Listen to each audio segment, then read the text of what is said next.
గతంలో ఆనాడున్న బీఆర్ఎస్ పెద్దలు, ఆనాడున్న ముఖ్యమంత్రి కేసీఆర్ గారు 10 సంవత్సరాల అధికారంలో ఉన్న కాలంలో నాకు తెలిసి సబ్జెక్ట్ కరెక్షన్ ఒకటి అటు ఇటుగా 36 మంది ఎమ్మెల్యేలను పార్టీలో చేర్చుకున్నారు. 36 మంది, ఒకటి కాదు రెండు కాదు, 10 సంవత్సరాల కాలంలో 2 టర్మ్స్ లో కాంగ్రెస్ పార్టీ వాళ్ళను చేర్చుకున్నారు, వైఎస్ఆర్సీపీని చేర్చుకున్నారు, తెలుగుదేశం చేర్చుకున్నారు, బీఎస్పీని చేర్చుకున్నారు, సిపిఐని కూడా చేర్చుకున్నారు. 36 మంది ఎమ్మెల్యేలను చేర్చుకున్నారు. అందులో 2 మంత్రులు కూడా చేశారు. మొదటి విడత శ్రీనివాస్ యాదవ్ మంత్రిగా చేశారు, 2వ విడత సబితా ఇంద్రారెడ్డి గారిని మంత్రి చేశారు. ఆ 36 మందిలో ఏ ఒక్కరు కూడా రాజీనామా చేయలేదు. ఆ 36 మందిలో ఏ ఒక్కరు కూడా డిస్క్వాలిఫై కాలేదు. కానీ ఈరోజు ఆనాడు రాజకీయ వ్యవస్థనంతా సర్వనాశనం చేసి భ్రష్టు పట్టించిన కేసీఆర్ గారు ఈరోజు ఫామ్ హౌస్ కు పరిమితం అవుతున్నాడు.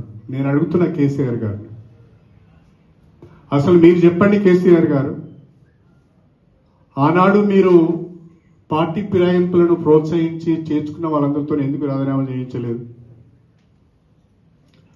ఆనాడు లేని రాజకీయ విలువలు, ఆనాడు లేని నైతిక విలువలు ఈ రోజే మీకు గుర్తుకొచ్చినాయా? అధికారం కోల్పోయిన తర్వాత గుర్తుకొచ్చినాయా? మీరు చెప్పండి, ఎందుకు ఆ రోజు ఆ రకంగా చేశారు, ఈ రోజు ఈ రకంగా చేశారు? అంటే మీరు చేస్తేనే సంసారం, వేరేవాడు చేస్తే వ్యభిచారమా? మీరేమైనా శుద్ధ పూసలా? ఆగం చేసినంత, తెలంగాణ ఆగం చేసినంత మీరే కదా. సరే, ఏది ఏమైనా మీరు సుప్రీంకోర్టుకు వెళ్ళారు. సుప్రీంకోర్టు నుంచి ఒక తీర్పు వచ్చింది. ఆ స్పీకర్ గారిని 3 మాసాల లోపల నిర్ణయం తీసుకోమని చెప్పారు. It's not direction. వారు ఏమన్నారు? స్పీకర్ గారు 3 మాసాల లోపల ఈ పిటిషన్లను డిస్పోజ్ చేయాలి, నిర్ణయం తీసుకోవాలన్నారు. స్పీకర్ గారు మా అందరికి కూడా నోటీసులు ఇచ్చారు.